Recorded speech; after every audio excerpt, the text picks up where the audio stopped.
Hola, muy buenas tardes a quienes navegan a esta hora por internet y comienzan a sumarse a nuestra transmisión de los jueves por la plataforma de Facebook Live de la Universidad Católica del Maule, facebook.com/ucatólica del Maule, desde la zona central de nuestro país y para todo Chile y el mundo, esperamos.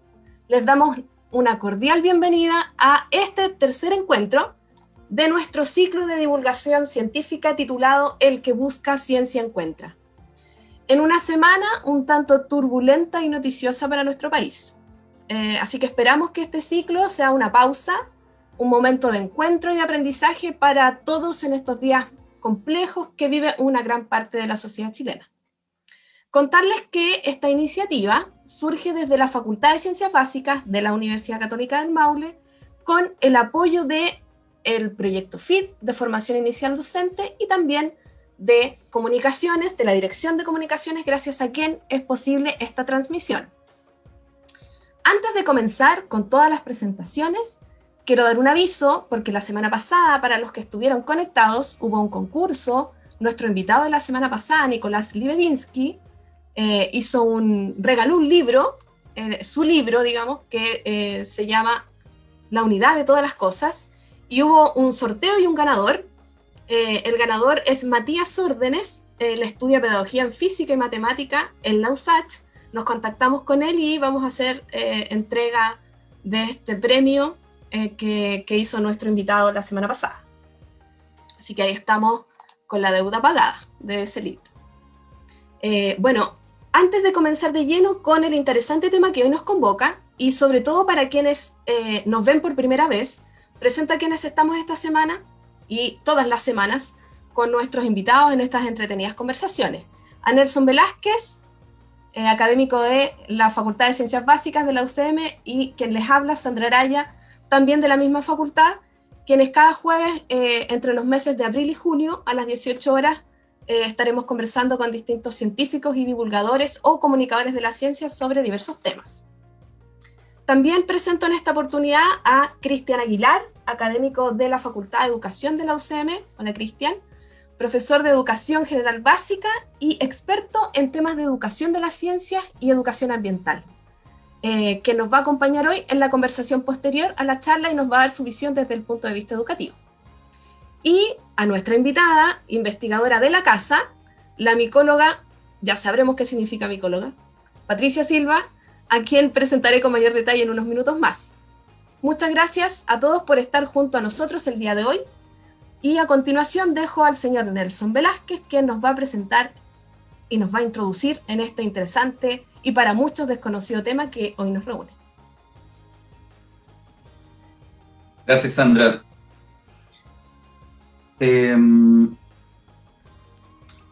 Considerados por muchos como peligrosos, otros piensan que son simplemente asquerosos, y si estuvieran participando en un concurso de trivia, la mayoría respondería que son plantas.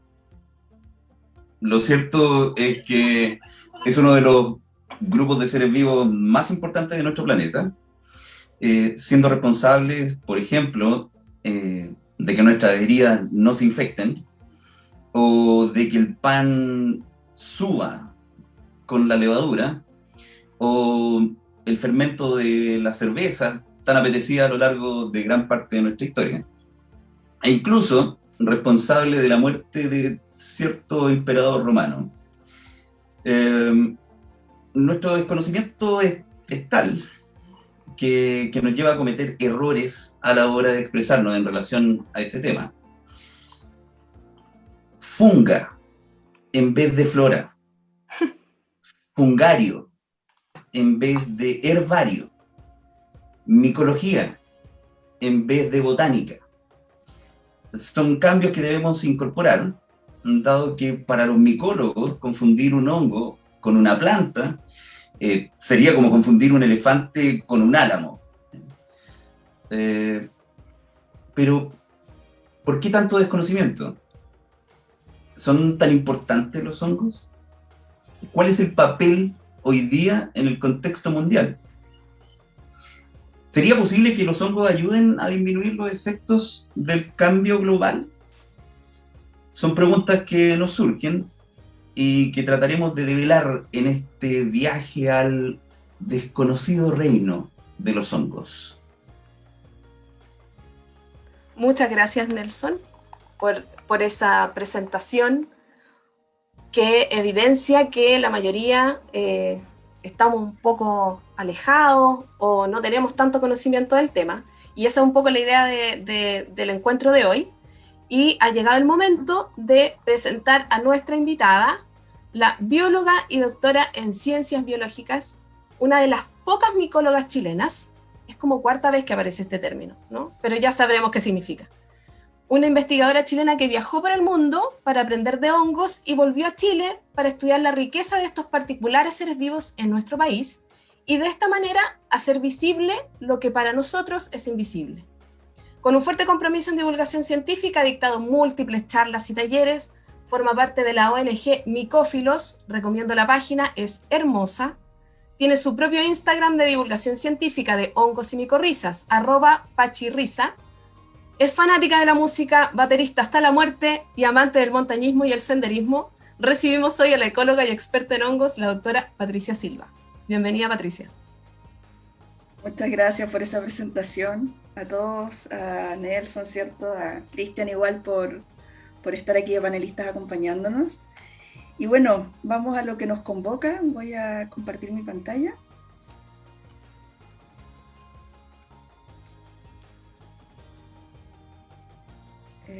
¿Me ven? No, creo que no. Vemos tu escritorio. Vemos tu escritorio, sí. A ver. ¿Qué pasó? Momento. Un poco.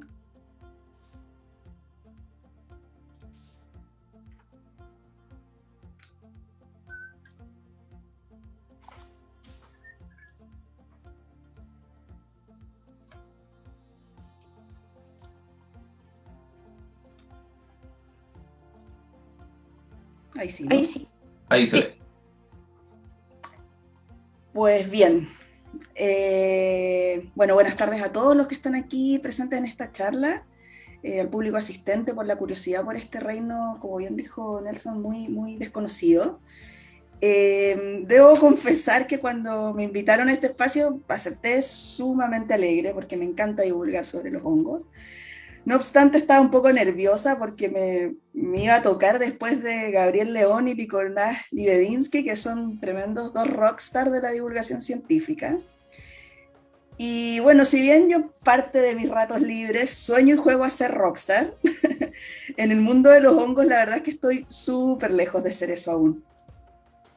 Mi deseo principal en este mundo de los hongos es que valoremos estos organismos y que los normalicemos en cuanto a su presencia y funciones en el ecosistema, así como lo hacemos súper fluidamente con las plantas y con los animales. Y a través de esta charla quiero invitarles justamente a conocer estos organismos que yo amo profundamente y ojalá puedan entender o comenzar a entender el por qué es tan relevante conocer estos organismos, sobre todo en el actual contexto del cambio climático. Y para algunos puede sonar exagerado, pero sí, usé la palabra amo. Yo amo a los hongos, ¿sí? Me defino una micófila. Y es un tema que me cautivó desde que la primera vez que los vi, gracias a un profesor, y me cautivó profundamente.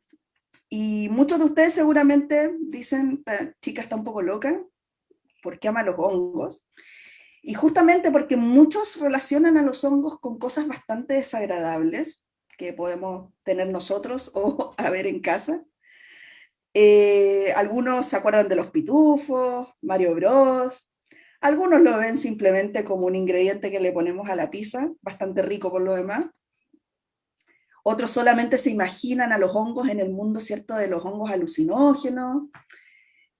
No faltan las bromas de los hongos cuando digo que soy hongóloga o micóloga, la persona que estudia los hongos. Que tu investigación vale callampa y cosas así típicas, pero la verdad es que los hongos son mucho más que eso. en realidad son organismos claves para el ecosistema, y hoy día espero convencerlos de eso. Los hongos son tan abundantes e importantes en el ecosistema que tienen su propio reino, el reino fungi, como dice aquí, el reino fungi, ¿cierto? Y tienen su propio reino que los separa completamente del reino de las plantas, del reino de los animales y también de los procariontes, ¿ya? Y bueno, así como estos organismos también tienen sus reinos, el reino fungi tiene su propio reino porque tienen características muy particulares. La primera, y una de ellas de las que les quiero contar, es que gran cantidad de las especies de hongos que existen tienen células filamentosas, que se llaman, que son filamentos, son verdaderos tubitos largos, y que nosotros los micólogos denominamos hifas, ¿ya? Y estas hifas, cuando se juntan, forman unos agregados que se conocen como micelio, ¿ya? También existen otros tipos de hongos que son unicelulares y que tienen esta forma redondita o levaduriforme. Y aquí hago un pequeño paréntesis y efectivamente les cuento que sí, la levadura encargada del preciado pan, la cerveza y el vino que muchos disfrutamos, ¿cierto? Está hecha gracias a que existen los hongos. Otra característica tremendamente relevante del reino fungi es que estos organismos producen esporas, ¿ya? Y estas estructuras permiten la reproducción de estos organismos, de los hongos. Ustedes probablemente pueden estar más familiarizados con los hongos con forma de seta, como este que está aquí, o las morchelas, ¿cierto?, que son tan preciadas. Y todas estas estructuras cumplen a su vez esta función de producir esporas, ¿ya? Acá vemos distintas formas de estas estructuras que se encargan de producir esporas. Aquí también las esporas salen como en forma de bala, es un sistema fascinante, la verdad, de estudio. Y otros organismos más inferiores a nivel evolutivo que también generan estas estructuras a veces de unos tamaños bastante grandes. Pero les digo que no se tienen que dejar engañar, ¿cierto? Porque las setas particularmente, o cualquier otra estructura de reproducción de las esporas, es solamente la punta del iceberg del hongo, ¿ya? El hongo en sí rara vez se ve, está escondido, las hifas, el micelio, el cuerpo del hongo rara vez se ve, ¿ya? Y generalmente está escondido en algún sustrato. De hecho, aquellos que están familiarizados con el cultivo de hongos comestibles, por ejemplo, tienen súper claro que los sustratos que ellos ocupan, eso blanco que coloniza todo ese sustrato, es el micelio, es el hongo en sí. Y bueno, después esto va a producir las setas, que son las que se consumen. En la naturaleza a veces podemos encontrar trozos de tronco donde van a salir las setas y allá adentro están las hifas. Hay otros hongos que crecen en el suelo y las hifas están en el suelo, mientras que la cayampita solamente sale en ciertas temporadas del año. Otras hifas se han asociado con las raíces de las plantas y ocupan tanto las raíces de las plantas como el suelo. Otras hifas se comen mis preciadas frutillas que yo compro cada semana y bueno, a veces las dejo pasar y aparecen estos honguitos que aquí no los quiero tanto. Y bueno, hay otros hongos también que viven las hifas dentro de animales, de organismos vivos, y que bueno, después de un tiempo ya no están tan vivos, lamentablemente, justo producto de este hongo. Porque sí, los hongos se parecen en eso a nosotros, ¿sí? Tienen que comer para conseguir energía para sobrevivir, ¿ya? En eso son tremendamente parecidos a nosotros. Los hongos no producen su propio alimento. ¿Nosotros qué hacemos, cierto? Comemos, en este caso una pizza, y adentro de nuestro cuerpo tenemos una maquinaria que se encarga de digerir ese alimento para que nosotros obtengamos la energía. Bueno, los hongos hacen algo parecido, liberan esas moléculas, esas enzimas que nosotros tenemos dentro de nuestro cuerpo, los liberan al medio, digieren, hacen una digestión externa, separan esto en pedacitos y luego lo absorben para su propia nutrición. ¿Ya? Y bueno, resulta que justamente en esta necesidad de los hongos de buscar comida, es que comienzan a cumplir funciones tremendamente importantes para los ecosistemas y para problemáticas como el cambio climático. Hay algunos hongos, un cierto número de hongos en el planeta, que en esa búsqueda de comida decidieron asociarse con plantas vivas, ¿ya? De hecho, casi todas las plantas terrestres en este planeta Tierra se decidieron asociar con los hongos y formar esta relación, ¿cierto? En donde el trato que hizo el hongo con la planta o la planta con el hongo, se juntaron, conversaron, ¿cierto? Metafóricamente hablando, y decidieron que la planta iba a generar azúcar a partir de la fotosíntesis, y ese azúcar, esa comida, se la iba a entregar al hongo. Y el hongo le dijo, ok, acepto el trato, yo a cambio te voy a entregar nutrientes que están en el suelo. Yo voy a tomar estos nutrientes que yo necesito también para mi alimentación, los voy a tomar y te voy a pasar parte de esos nutrientes para que tú puedas crecer. ¿Ya? Y ahí generaron esta relación simbiótica en donde ambos integrantes, ¿cierto? Hicieron este trato, ¿cierto? De bienes muy preciados, y a esa relación le llamamos nosotros los micólogos micorriza, ¿ya?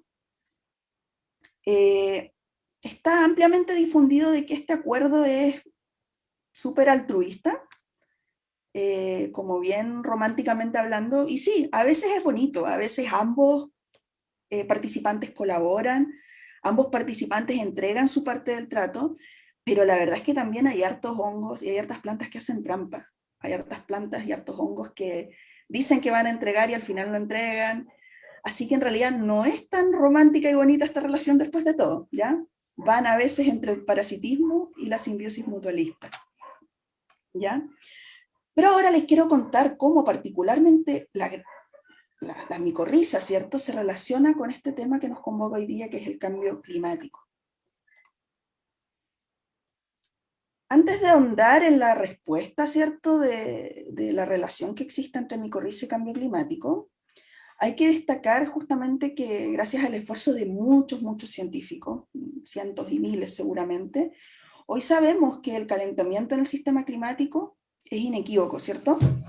Que desde la década de 1950 aproximadamente, muchos de los cambios observados no se habían visto jamás, ni en milenios, ¿cierto? Sabemos que la atmósfera y el océano se calentaron ya, los volúmenes de nieve y hielo disminuyeron, sabemos que el mar se elevó, y sabemos que las concentraciones de gases de efecto invernadero han aumentado tremendamente. Y todo esto lo sabemos y también tenemos mucha certeza de que es atribuible en gran parte a la actividad humana, o sea, es nuestra culpa esto. Y en este escenario actual de cambio climático, el Grupo Intergubernamental de Expertos sobre el Cambio Climático sugiere dos cosas. Bueno, sugieren varias cosas, pero dos principales, que son la adaptación al cambio climático y la mitigación del cambio climático. Y la adaptación particularmente es un proceso de ajuste, ¿ya?, al clima real. En el fondo ya tenemos el problema, ahora tenemos que ajustarnos al problema. Y también está la mitigación, que es una intervención humana activa, ¿cierto? Nosotros hacemos acciones concretas, uno, para reducir las fuentes, ¿cierto?, de producción de gases de efecto invernadero, pero también potenciar los sumideros, ¿ya? ¿Esto qué significa? Potenciar medidas de capturar de forma más eficiente esos gases con efecto invernadero. Y bueno, ¿por qué es importante considerar este primer punto, la adaptación al cambio climático? Desde mi opinión, y asociado a los hongos micorrízicos justamente, tiene que ver principalmente con la seguridad alimentaria, ¿ya?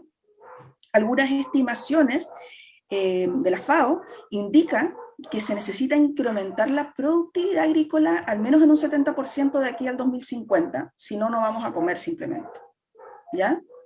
Y bueno, con el problema del cambio climático esto no es trivial, o sea, no podemos llegar y cortar miles de bosques y plantar comida, porque en el fondo estaríamos contribuyendo más a la problemática del cambio global.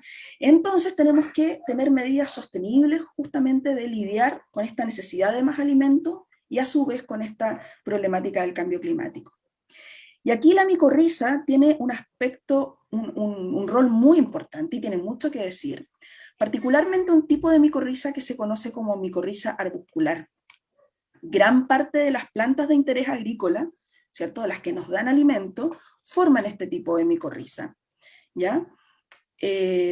Así que son tremendamente importantes. Y acá vemos fotografías, en este caso el lado izquierdo, vemos la forma que tiene una micorriza arbuscular dentro de la raíz, ¿cierto? Adentro, bueno, uno tiene que hacer ciertos trucos en el laboratorio para poder observar esto, y las plantas que forman este tipo de micorriza generan estas maravillosas estructuras dentro de las raíces. Y en este otro sector vemos los hongos en sí, las esporas que están en el suelo que van a formar esta micorriza. Estas esporas van a germinar, van a entrar a la raíz y van a formar la micorriza arbuscular. Hay distintas especies de hongos, ¿cierto? Y estas distintas especies de hongos pueden entrar a la raíz y formar este tipo de micorriza.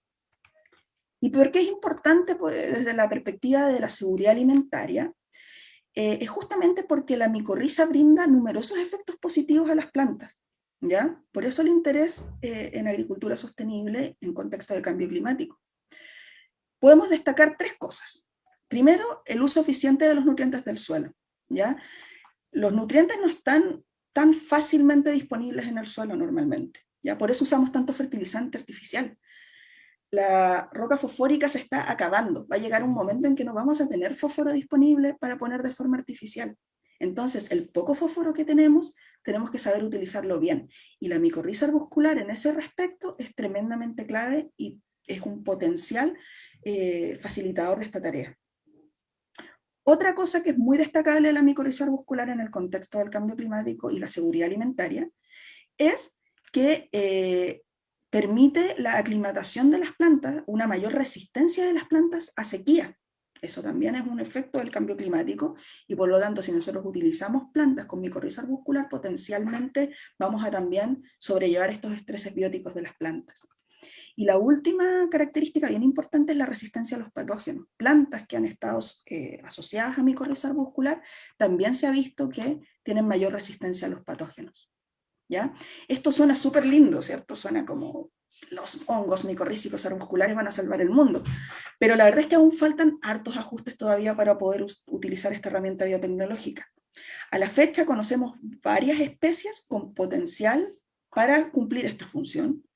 Sabemos, ya tenemos identificadas algunas especies, pero faltan hartos ajustes importantes. Entre ellos nos falta conocer qué hongo funciona bien con qué planta, y nos falta conocer también bajo qué condiciones ambientales ese hongo va a hacer la función que yo espero. Y para eso, bueno, yo en el laboratorio hago este tipo de investigación y mucha gente en el mundo también está abocada a este tipo de preguntas. Ahora, por el lado de la mitigación al cambio climático, los hongos micorrízicos también tienen harto que decir, particularmente en cuanto a potenciar los sumideros de carbono, ¿ya? Los sumideros de carbono son reductores del carbono atmosférico. Eso significa, esto es que está el CO2 en la atmósfera, ¿cierto? Y los sumideros reducen tomando este carbono, ¿ya? Por eso las plantas se han propuesto como la gran solución, ¿cierto?, para mitigar el cambio climático. Porque no sé si ustedes se acuerdan de sus clases de botánica o sus clases de biología en sus establecimientos educacionales, en donde efectivamente las plantas hacen fotosíntesis para producir su comida. Y en ese proceso de hacer fotosíntesis tienen que tomar el dióxido de carbono. O sea, las plantas necesitan el dióxido de carbono y por eso lo toman desde el aire, ¿ya? Y por eso es que las plantas, los árboles particularmente, se han visto como un potencial fuente de esta disminución de carbono de la atmósfera. Pero siempre hay un lado negativo, ¿cierto? Las plantas están en los ecosistemas terrestres, que también los ecosistemas terrestres liberan CO2 a la atmósfera, ¿ya? Visto de manera simple, por un lado están los ecosistemas terrestres, en donde toman cierto CO2 de la atmósfera, pero a su vez también liberan, ¿ya? Entonces imagínense, toman 400 gigatones de CO2, liberan 440, a la larga solamente están reduciendo, ¿cierto?, 10 gigatones de CO2 que está en la atmósfera. Los mares, por su lado, también tienen un rol tremendamente importante, ¿ya? Tomando el CO2, pero también lo liberan. Si el problema aquí también son las emisiones, ¿cierto? Nosotros estamos liberando mucho CO2 a la atmósfera, y mientras no reduzcamos efectivamente la cantidad de emisiones que estamos haciendo, vamos a estar perdidos, ¿ya? Pero por este lado de los ecosistemas terrestres, de tomar CO2 utilizando las plantas, los hongos también tienen algo que decir. Y bueno, los hongos, particularmente la micorriza arbuscular, juega un rol importante, pero también hay otra micorriza que se llama la ectomicorriza, que es sumamente relevante, ¿ya? La ectomicorriza es bien popular porque justamente son las ectomicorrizas las que forman setas, ¿ya? Gran parte de las ectomicorrizas forman setas visibles, que son las que nos apasionan en los otoños, ¿cierto? Y que podemos ver en los bosques. Y se caracterizan porque cuando sus hifas se unen a la raíz, forman estas estructuras en las puntas de las raíces. Son preciosas, a mí me encantan. Y estas particularmente son de Nothofagus pumilio, de lenga. Y esta estructura que se forma, que se ve encima, que son solo hifas, se les llama manto. Y bueno, si vemos ya la estructura microscópica, acá todavía vemos el borde, que es el manto, y acá entre medio vemos unas hifas que se ponen entre medio de las células de la planta y forman una red, la red de Harty, ¿ya? Y ahí es donde ocurre esta función de intercambiar los nutrientes, ¿cierto? Bueno, otra cosa importante es que estos dos tipos de micorriza, tanto la arbuscular como la ectomicorriza, están ampliamente distribuidos a nivel global. Y aquí les muestro un mapa para que me crean, ya no estoy inventando esto, efectivamente casi el 90% de las plantas terrestres forman micorriza. Esto está en los bosques, ¿ya? Y si ustedes se fijan acá, tenemos unos mapas donde nos muestran la biomasa de plantas asociada aquí a micorriza arbuscular y la biomasa de planta asociada a ectomicorriza, ¿ya? Y en el caso de la micorriza arbuscular, nosotros vemos que en este sector, por ejemplo, en Sudamérica, una gran cantidad de biomasa vegetal está asociada a micorriza arbuscular, ¿sí? Y si ustedes se fijan, en gran parte del planeta, lo más oscuro es donde hay más biomasa, ¿cierto? En gran parte del planeta, la micorriza arbuscular está bien presente y asociada a estos árboles que generan esta biomasa, ¿ya? Mientras que la ectomicorriza tiende a estar en sectores más focalizados, ¿ya? Pero están en todo el planeta. Pero bueno, volvamos a la pregunta inicial, ¿cierto? ¿Por qué las micorrizas tienen algo que decir respecto a los sumideros de carbono? Recordemos que las plantas toman el dióxido de carbono desde la atmósfera para producir la comida, ¿cierto? Entra, esta se va a las raíces, y eventualmente esta comida la van a compartir con los hongos, ¿ya? Pues bien, recientemente se publicó un trabajo muy importante, ¿cierto? Que muestra que en ciertas partes del planeta hay plantas que tienen micorriza, que hace que esas plantas sean, entre comillas, mejores sumideros de carbono, ¿ya?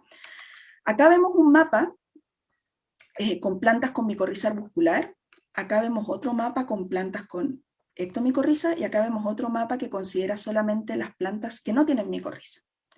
Y a nivel global vemos que las plantas que tienen micorriza arbuscular, a nivel global, toman 241 gigatones de CO2. Una gran cantidad del CO2 que está en el suelo lo toman las plantas que forman micorriza arbuscular. En contraste con las que forman ectomicorriza, que toman solamente 100 gigatones de CO2. Y esto es tremendamente contrastante con las plantas que no forman micorriza. Las plantas que no tienen micorriza solamente toman 7 gigatones de CO2 desde la atmósfera, ¿ya? Esto puede tener que ver con que efectivamente están más ampliamente distribuidos, pero el punto es que están más ampliamente distribuidos y es importante considerarlos a la hora de pensar en qué árboles podríamos plantar cuando queremos utilizarlos como sumideros de carbono. Pero hay un pero, siempre hay un pero en todo, ¿cierto? Resulta que el carbono, ¿cierto? El dióxido de carbono entra por la planta, ¿ya? Forma esta biomasa aérea, que es la que vimos en la diapositiva anterior, forma esta biomasa aérea, y parte de esa biomasa se puede quedar guardado aquí en las raíces o en el suelo, y otra parte se puede perder nuevamente como CO2 a la atmósfera, ¿ya? Entonces los investigadores que hicieron este trabajo se preguntaron, bueno, ¿la micorriza arbuscular será tan bueno guardando ese carbono? ¿Será un buen almacenador de carbono? ¿Un buen secuestrador de carbono? ¿Y cómo será la ectomicorriza en ese sentido? Y se dieron cuenta que a mayor biomasa, ¿cierto? Acá hay un gráfico con una relación con la biomasa de las plantas que forman la micorriza arbuscular y la cantidad de carbono que se va a guardar justamente en el suelo y en las raíces, y se dieron cuenta que hay una relación negativa. ¿Ya? Esto significa que no importa que la micorriza arbuscular tenga mucha biomasa aérea, que tome mucho CO2, porque al final de cuentas esto no se va a guardar en el suelo, eventualmente igual se va a perder como CO2. Pero, impactantemente, las ectomicorrizas sí hay una relación positiva.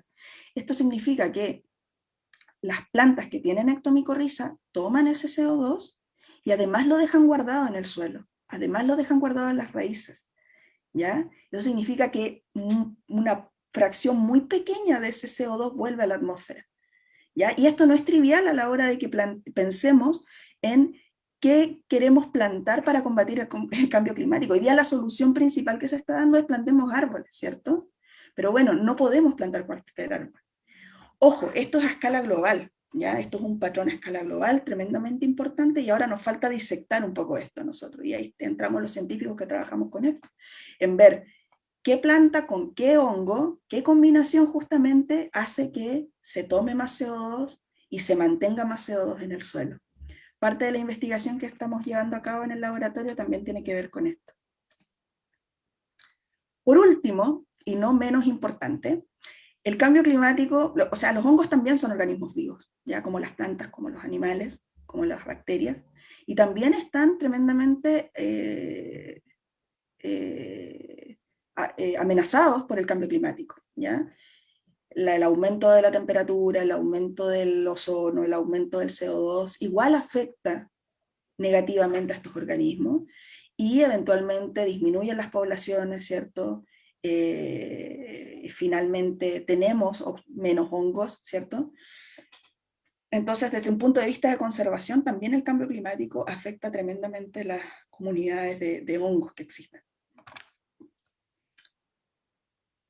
Y lo que es claro es que si no actuamos pronto, si no ponemos más ojo en este tipo de investigaciones, vamos a perder uno de los organismos más hermosos que existen en la Tierra, con funciones ecológicas tremendamente importantes, y con consecuencias negativas que finalmente terminan afectándonos a nosotros mismos, ¿cierto? Y este es uno de los motivos de los por qué hago divulgación científica acá en Chile, ¿ya? Necesitamos urgentemente acá en Chile valorizar y visibilizar masivamente a estos organismos, ¿ya? Y un sector que a mí me preocupa mucho, acá en Chile particularmente, es el nivel escolar, de hecho. Ya hace poco un colega, con colaboración con varios otros colegas, ¿cierto? Hicieron una revisión bibliográfica y se dieron cuenta que de los 322 documentos oficiales que existen del Ministerio de Educación en Chile, solamente se mencionan a los hongos 9 veces. O sea, están totalmente invisibilizados desde que estamos en etapa escolar. Entonces, eso es sumamente preocupante, porque si desde el colegio ya no sabemos lo que significan estos organismos, imposible que a futuro se generen políticas públicas asociadas a estos organismos y también se financia incluso investigación asociada a este tipo de organismos. Así que el llamado es urgente a seguir divulgando, ¿cierto? Y a seguir investigando dentro de la medida de lo posible. Para ir cerrando, ¿cierto? Les quiero dejar invitados a los lugares en donde nosotros tratamos de explicar de una forma muy sencilla lo que hacemos, tanto con micorrizas como con otros hongos. Con micorrizas, muy específicamente, trabajamos en la Red Sudamericana de Micorrizas, que fundamos en el 2017, el principal fundador es César Marín, mi colega. Tengo un Instagram personal donde voy subiendo investigación asociada a este tema, y con Micófilos, como bien dijo Sandra al principio, una página tremendamente bella, un equipo muy, muy, muy motivado, y donde estamos siempre, siempre divulgando sobre este maravilloso reino. Y dejarlos invitados al segundo encuentro chileno de micología, ¿ya? Que es del 12 al 14 de octubre, va a ser modalidad online justamente por el tema de la pandemia, y este encuentro en particular tiene algo muy distinto a otros encuentros científicos. Si bien convoca a que los científicos presenten, está abierto a todo público, y eso es muy distinto a todas las reuniones científicas, ¿ya? En la primera instancia que tuvimos de este encuentro, fueron más de 250 personas, y la gran mayoría eran gente que no son científicos. Entonces fue un fenómeno bien interesante que se dio ahí, de personas que efectivamente quieren conocer de este mundo, de la mano de los que hacen la investigación. Así que los dejo invitados, esto va a estar tremendamente interesante, y es pronto ya, es el 12 y el 14 de octubre, y si alguien quiere mostrar algún trabajo, tiene hasta el 5 de junio para enviar sus propuestas. Y para cerrar, dejo este meme, ¿cierto?, que a todos nos gusta, y es así, ¿cierto? Cuando estés triste en cuarentena, porque estamos en cuarentena, o por el cambio climático, o porque en Chile se enseña poco de los hongos, no importa, igual tenemos los hongos ahí, y los que los estudiamos, eso nos hace muy feliz. Así que eso, muchas gracias.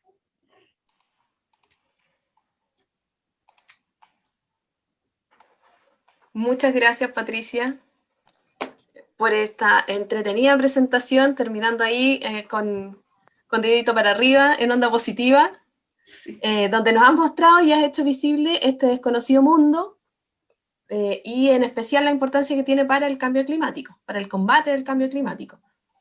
A continuación dejamos abierta entonces la conversación, y a quienes nos siguen por Facebook Live pueden empezar a escribir, ya han estado bastante activos escribiendo sus consultas, sus comentarios, y tal vez la conversación la podemos iniciar con nuestro panelista invitado, con Cristian. Tal vez tienes algunas preguntas ahí, sobre todo de la última parte, ¿no? Cuando habla la Patricia de este dato, que es impactante, ¿no? Sí, me llamó la atención. De hecho, tengo por ahí algunas preguntas que he tomado del Facebook, pero también otras que yo he ido pensando para Patricia, que por lo demás me parece un trabajo muy, muy interesante. Yo recuerdo que cuando hice la maestría me vinculé a una docente de la Universidad de Talca, que ella trabaja en temáticas parecidas, pero fundamentalmente con líquenes, y también es un mundo maravilloso. Así que acercarme ahora también a los hongos y escuchar a Patricia me parece muy, muy interesante. Parece que sí me están viendo, pero yo no me veo. Algo hice con Debemos y te escuchamos. Cámara. Y te ves también por Facebook. Mira, Patricia, la rescaté del Facebook. Cuando partiste tu charla, uno de las personas que estaba allí la lanzó y dice: ¿cuál es la importancia del micelio para la agricultura? De hecho, debe estar allí anotada, y la persona que la hizo está todavía, aparece en línea. Así que sería interesante que pudiera dialogar sobre ella, compartirnos ideas sobre ella. La importancia del micelio para la agricultura. Sí, bueno, desde la perspectiva de las micorrizas, particularmente de estos hongos, por supuesto, ¿cierto? Se forma esta simbiosis, y afuera de la raíz hay mucho micelio, ya sale micelio, y el micelio, ¿cierto?, estructura el suelo, ¿ya? Eso es tremendamente importante para la agricultura, en el sentido de que el suelo mantiene una cierta estructura que permite tener los nutrientes disponibles, el agua disponible, permite tener una aireación adecuada. Entonces, el micelio, que es provocado, ¿cierto?, por la micorriza particularmente, se asocia a eso. Generan algunas proteínas que justamente permiten que el suelo se generen algunos agregados en el suelo, y en estos agregados hay toda una química de cómo se van a tomar los nutrientes gracias a la IFA y eventualmente pasar a la planta. O sea, si no estuviera ese micelio también en el suelo, probablemente los nutrientes, ¿cierto?, lixiviarían, ¿cómo se llama esto? Se costaría mucho tomar los nutrientes también desde el suelo, cumplen una función fundamental. También hay otros hongos, ¿cierto? Están los hongos saprótrofos ahí entre medio, que también generan micelio, y también tienen que ver con la estructuración del suelo particularmente. Así que, de esa perspectiva, es como el suelo en sí, no solamente con los hongos, con el micelio y con todo lo que es la parte microbiológica, es el sustento de toda la vida finalmente, de todo lo que son las plantas, así que eso también se aplica para la agricultura. Bien. Hay otra que, sí, no sé si quieres decir algo, Sandra. ¿No? ¿No? Dale. Y otra que también rescaté del Facebook. ¿Existen micorrizas de alta montaña? Sí. Y si así lo es, ¿en qué medida el aumento de la temperatura en estas zonas podría afectarles? Uh-huh. Bueno, sí, la verdad es que cuando yo muestro estos mapas de distribución de las micorrizas, la verdad es que estoy centrada en dos micorrizas que son las que están más ampliamente distribuidas, las arbusculares y las ectomicorrizas. Estas también las ericoides, están las orquidioides, ¿cierto? Que les suena orquídea justamente porque están asociadas a las orquídeas. Y esto, si bien se ve en plano, en este mapa, esto también se va hacia las alturas. O sea, hay hipótesis que indican que justamente porque estas plantas se asocian a las micorrizas pueden llegar tan arriba, ¿ya? Y igual tienen un límite fisiológico, llega un momento de alta montaña en que generalmente ya no hay micorrizas tampoco y crecen alguna que otra planta, ¿ya? La verdad es que no se sabe tanto de las micorrizas de alta montaña. Uh-huh. Pero sí, como en cualquier micorriza, tanto a altura o a ras de suelo, da lo mismo, el cambio climático sí o sí va a cambiar las condiciones ambientales y eventualmente cambia la biología también de los que están ahí. El efecto más crítico que puede haber es justamente que el hongo no pueda vivir esa temperatura, se muere, y como se muere, eventualmente la planta tampoco puede estar ahí, si es que está asociada a alguna planta. Entonces es dramático finalmente, va afectando a todo y va afectando la biodiversidad, ¿cierto? Se van extinguiendo especies, entre otras catástrofes que se van dando. Y otro dato bueno, ellas son como las que yo quisiera hacerte desde mi escenario, que es la educación y la didáctica de la ciencia. Y me llamó mucho la atención el reporte que tú hiciste, de una investigación que hicieron hace algún tiempo atrás algunos de tus colegas, en donde hicieron un análisis del currículum, entiendo, de varios documentos curriculares, y se dieron cuenta de que efectivamente todo el tema de los hongos está invisibilizado en el currículum. Un dato dramático, porque atendiendo la importancia que tú has indicado hoy día, conocer los hongos es fundamental para quizás no convertirme en micólogo, pero para desarrollar como futuro ciudadano una serie de saberes que tienen en relación hoy día con entender la importancia de estos seres vivos. ¿Cuál sería tu propuesta en ese sentido como investigadora? Si es que tú tuvieras que asesorar al ministerio, por ejemplo, ¿cuál sería tu propuesta de trabajo o cuál sería tu propuesta de contenidos para que finalmente esto llegara al aula?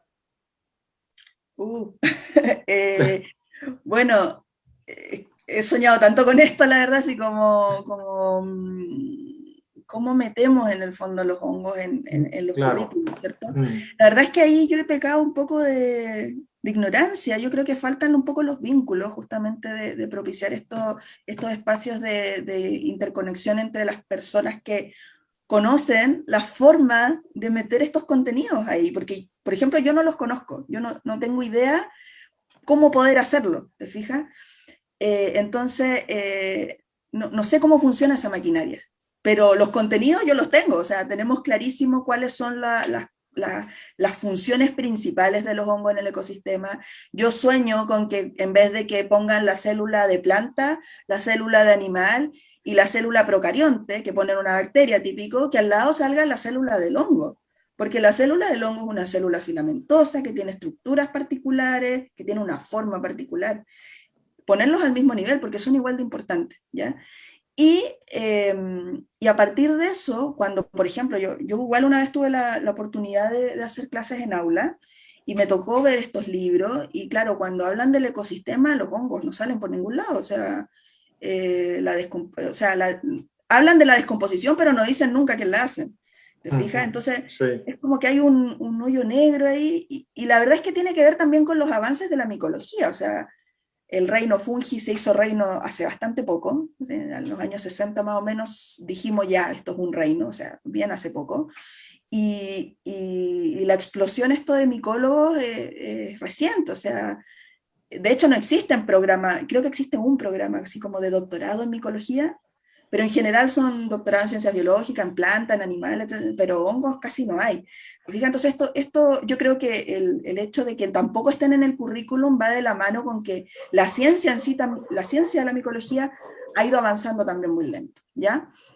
Entonces, pero yo creo que ya estamos a tiempo, ya tenemos los conocimientos suficientes, patrones tremendamente claros, funciones tremendamente claras, que ya es hora de empezar a poner en estos libros. Entonces, hay hartas propuestas, de hecho con el equipo de Micófilo hemos hablado varias veces este tema y cómo eventualmente lo podemos incorporar. En el equipo de trabajo tenemos una profesora, ¿cierto?, que de formación ahora siguió por el camino de la investigación, la Viviana, pero digamos tiene esta formación de profesora, entonces hemos podido conversar estos temas. Pero como te digo, nos falta el link, ya, con quién yo me siento y conversamos y armamos un proyecto y lo metemos en el currículum, o sea, es algo que seguramente es muy simple, pero que yo no lo sé. Conseguirse el número del director de la unidad de currículum del Ministerio de Educación. No tengo idea, para mí eso es una nebulosa, es un mundo que yo no conozco.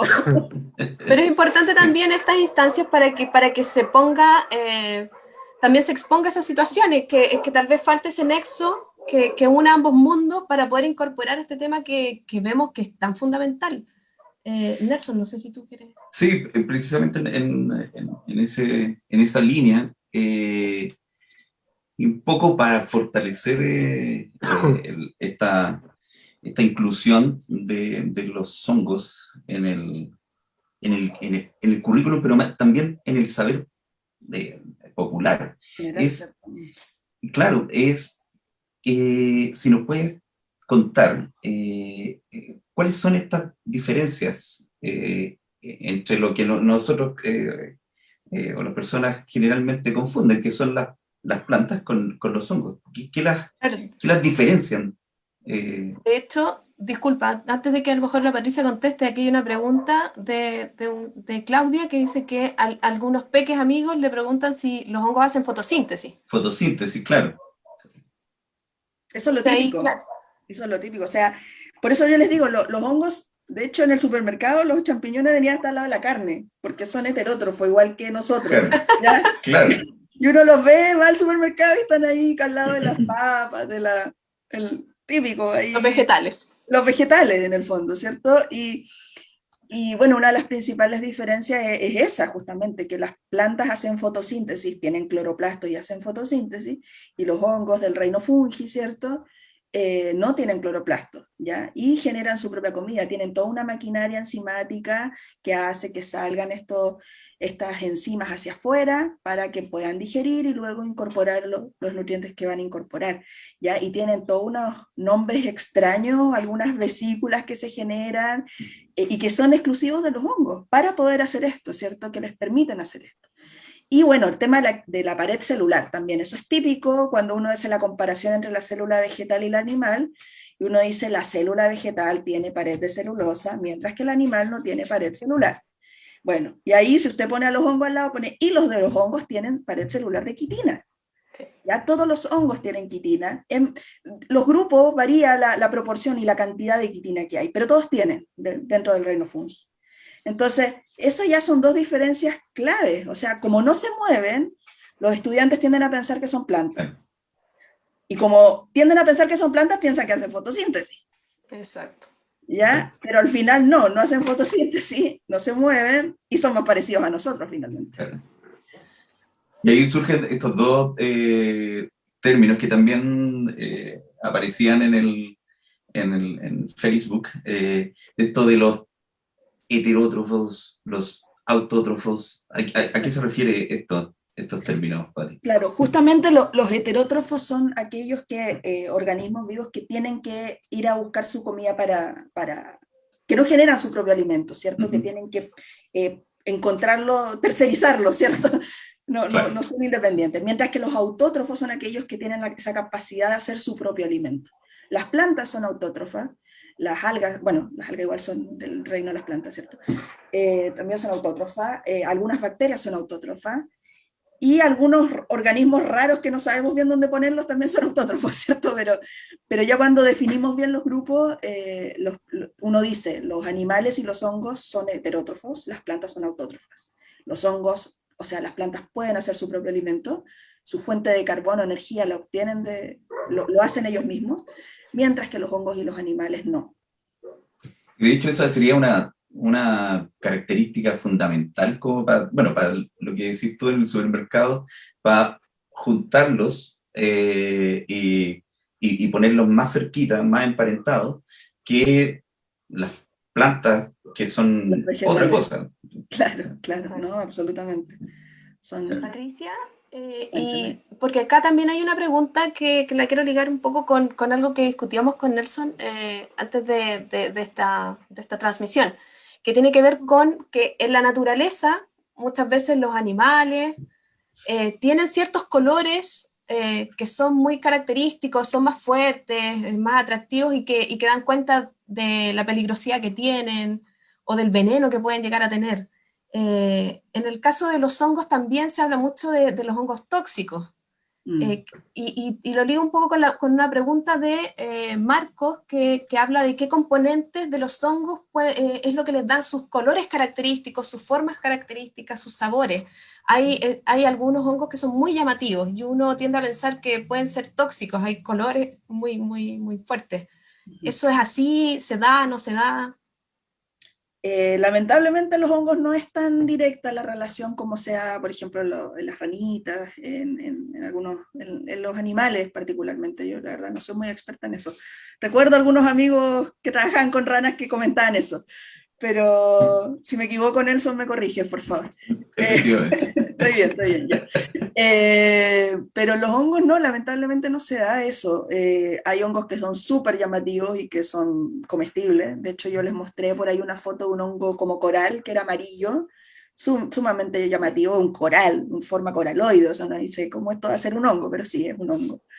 Y es comestible y no hay ningún problema, ¿te fijas? Que crece acá en Chile, de hecho, la ramaria. No hay una relación tan directa entre color. El color no me va a decir, oh, cuidado, esto es tóxico, no lo puedo comer.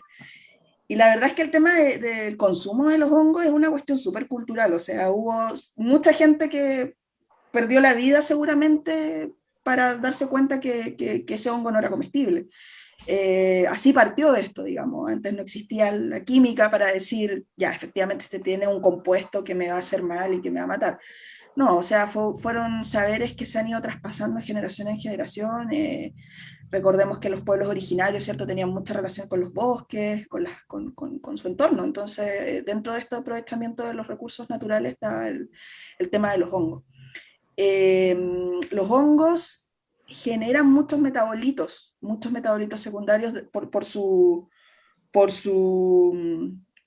justamente por su metabolismo. Ellos son heterótrofos, tienen que comer, tienen que generar una gran cantidad de reacciones químicas dentro de ellos, y eso genera productos. Y dentro de esos productos están estos metabolitos secundarios que se llaman, que están asociados justamente a los sabores que tienen los hongos, que están asociados a los aromas que tienen los hongos, y también a las formas. No pienso que no están asociados, nunca me lo había preguntado, la verdad. Pero así muy a la rápida yo diría que no está asociado a los metabolitos secundarios a las formas. O sea, el tema de la forma de la seta o de la estructura que va a generar la espora está más que nada asociado a presiones evolutivas de otro tipo. Por ejemplo, el organismo que... Hay algunos hongos que están debajo del suelo, de hecho. Las trufas son muy conocidas, sí, que por lo demás son ectomicorrizas. Y bueno, estas cómo dispersan sus esporas si están en el suelo. Animales se las comen, ¿cierto? Y al comérselas pasan por tracto digestivo, dejan las heces por otro lado y ahí caen las esporas, ¿te fijas?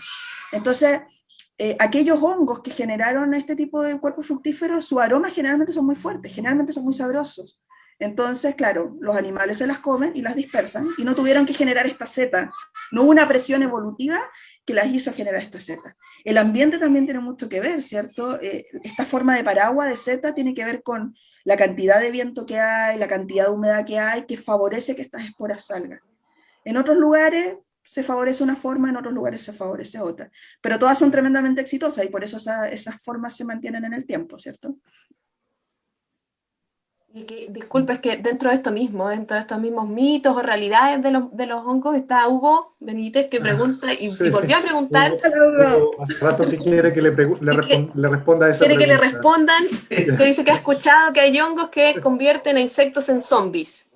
Casi como una película, si nos puedes contar sobre eso.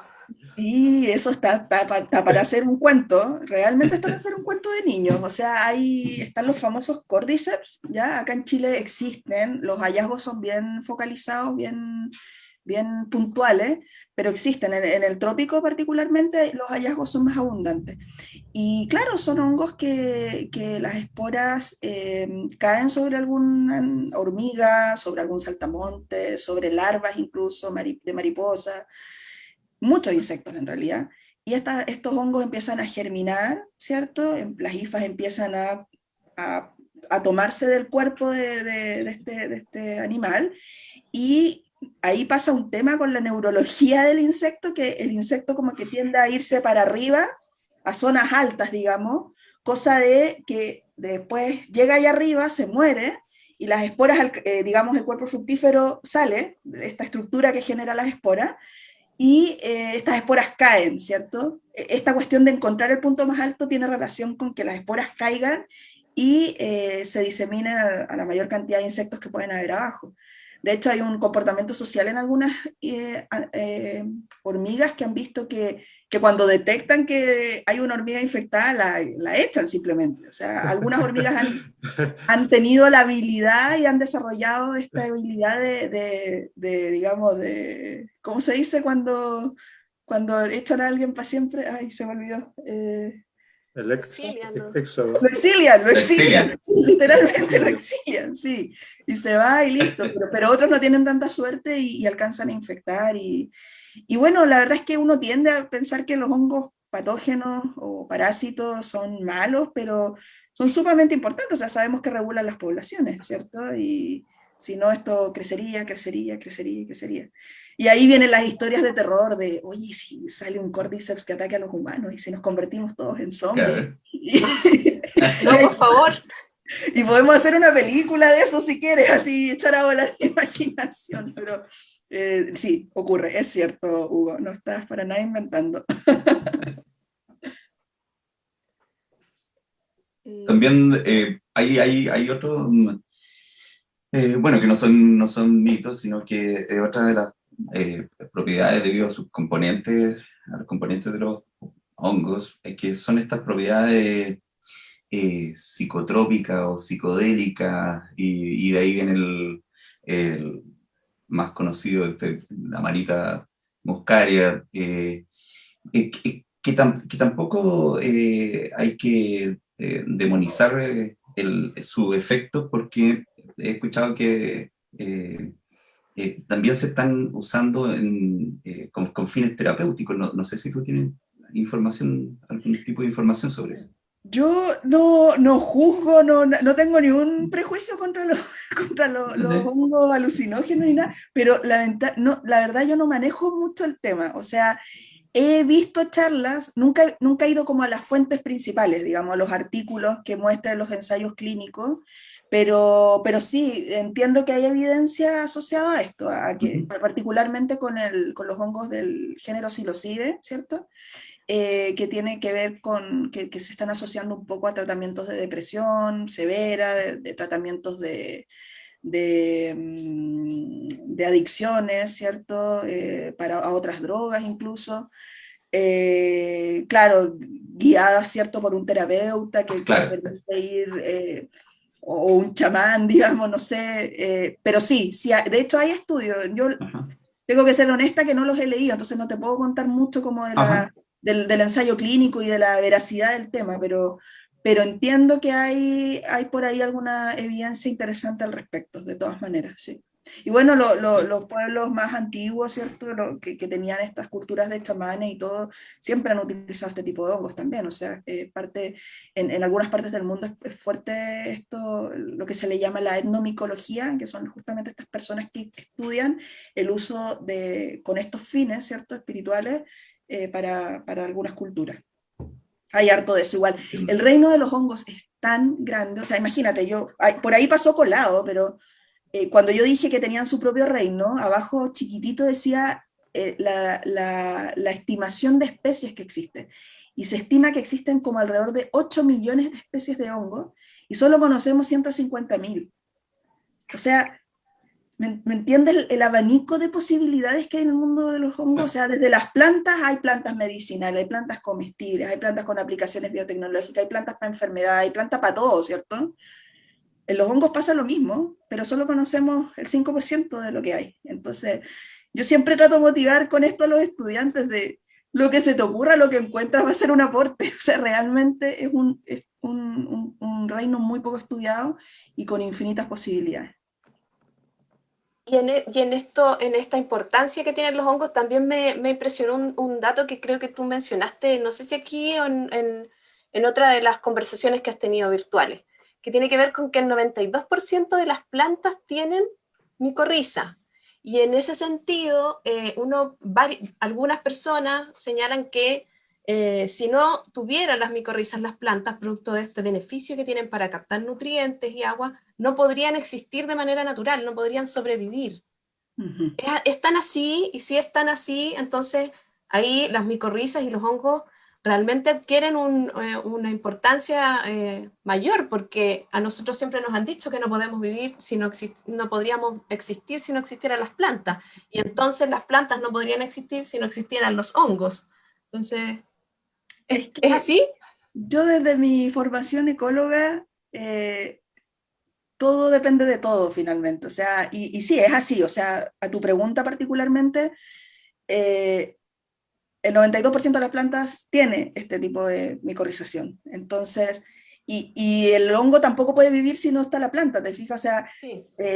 pero, ojo, ¿por qué en los sistemas naturales, por qué en los sistemas agrícolas no se da esto de forma natural? Porque justamente la gracia de esta simbiosis, en los sistemas naturales los nutrientes no están así a libre disposición, mientras que en los sistemas agrícolas sí, los agricultores le ponen con cuática fertilizantes. Entonces, ahí la micorrización da lo mismo. La planta prefiere prescindir del hongo. O sea, la planta le paga hasta con un 20% de lo que produce en azúcar al hongo. El 20% de su ganancia de carbono se la pasa al hongo. Entonces, es costoso para la planta. Entonces, si la planta tiene nutrientes y tiene agua feliz, no está ni ahí con el hongo, prefiere no es negocio para ella en ese sentido. Pero en los sistemas naturales no está el agricultor poniendo fertilizantes. En los sistemas naturales hay otras plantas que generan otros compuestos, que atrapan los nutrientes, que no, a veces hay sitios que tienen muchos nutrientes, pero que están atrapados. Químicamente están atrapados. Y gracias a las enzimas que los hongos liberan, se desatrapan, la planta lo toma, claro. O sea, el hongo lo toma y se lo pasa a la planta. Entonces, en los sistemas naturales, sin la micorrización, la planta tampoco podría subsistir. De hecho, ahí está la idea también de esto de la restauración ecológica, de, bueno, ¿por qué esta restauración falló? ¿Qué pasó? Y a veces, pucha, justo quizás eligieron una planta que era tremendamente dependiente de las micorrizas y no lo consideraron. Claro. Entonces, tenemos que ver a la planta como que el hongo es parte de, o sea, cuando yo vaya a plantar una planta tengo que considerar al hongo, o sea, están íntimamente relacionados la micorriza, digamos, o formando la micorriza, digamos. Pati, y ¿cuán importantes son las micorrizas en los incendios forestales? En la región hemos tenido incendios muy, muy importantes. ¿Cómo pueden ayudar las micorrizas después de un incendio de esta magnitud? Claro. Y varios preguntan también eso mismo, en el fondo la importancia de la micorriza. Sí, bueno, a escala local la verdad sabemos súper poco. Nosotros ahora, yo justamente estoy involucrada en 2 investigaciones que estamos viendo el efecto del fuego en la diversidad de hongos micorrízicos. Estamos trabajando con ruil por un lado y con plantas del bosque esclerófilo por otro lado.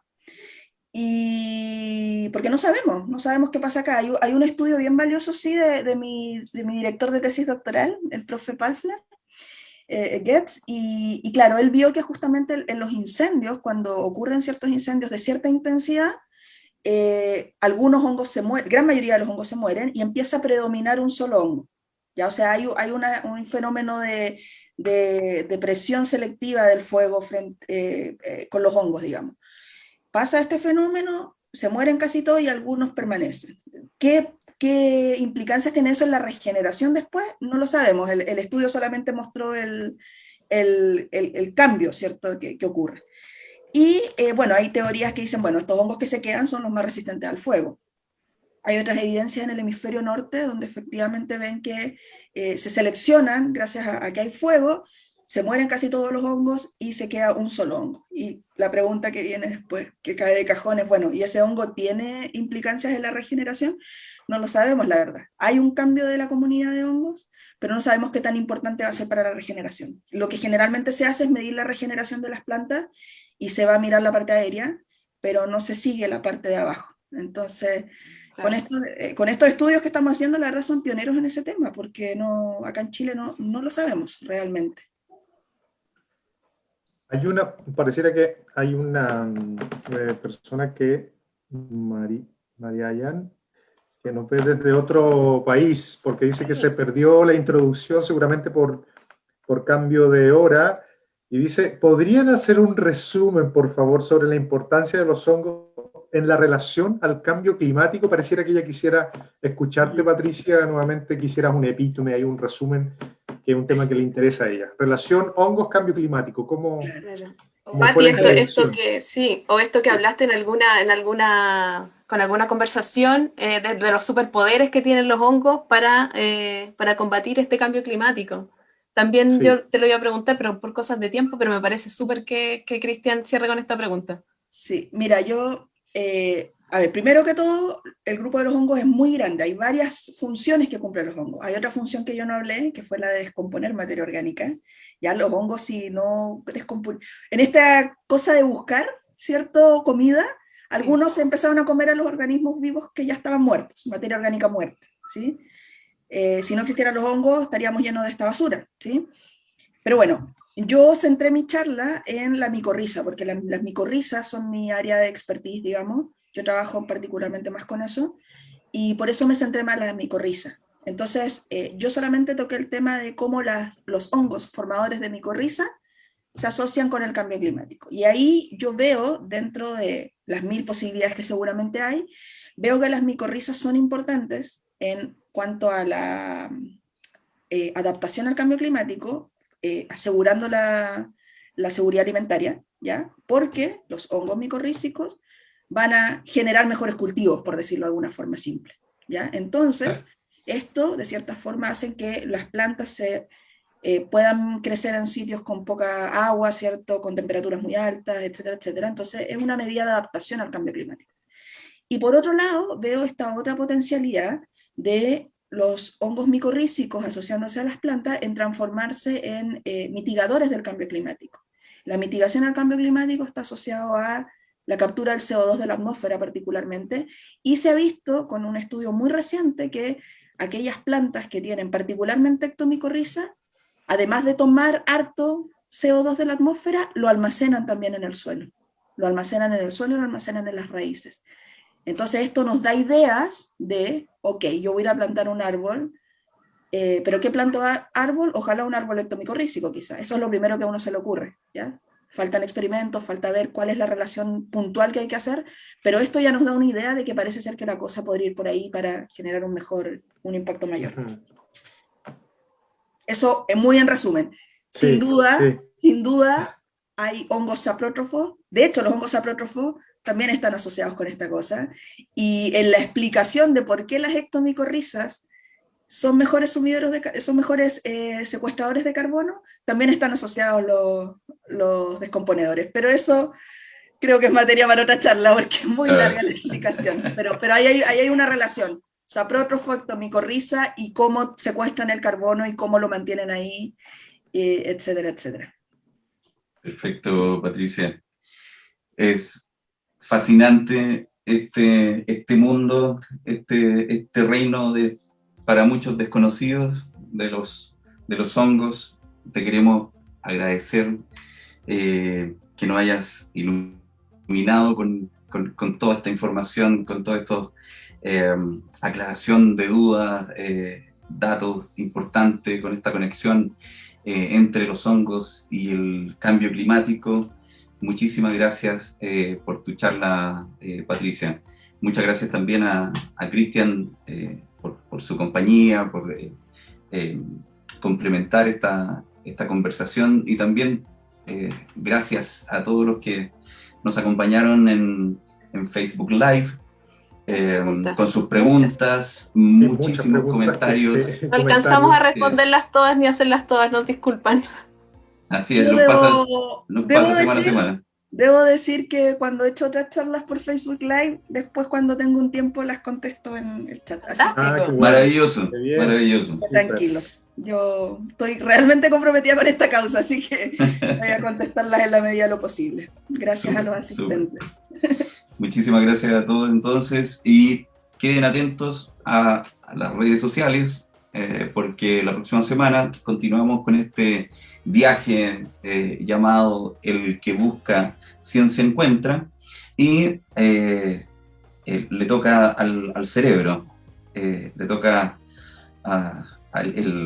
este viaje por las neuronas, la mente, en una charla titulada El pasado, el presente y del cerebro humano, con Pedro Maldonado. Así que quedan cordialmente invitados para la próxima semana, próximo jueves a las 18 horas.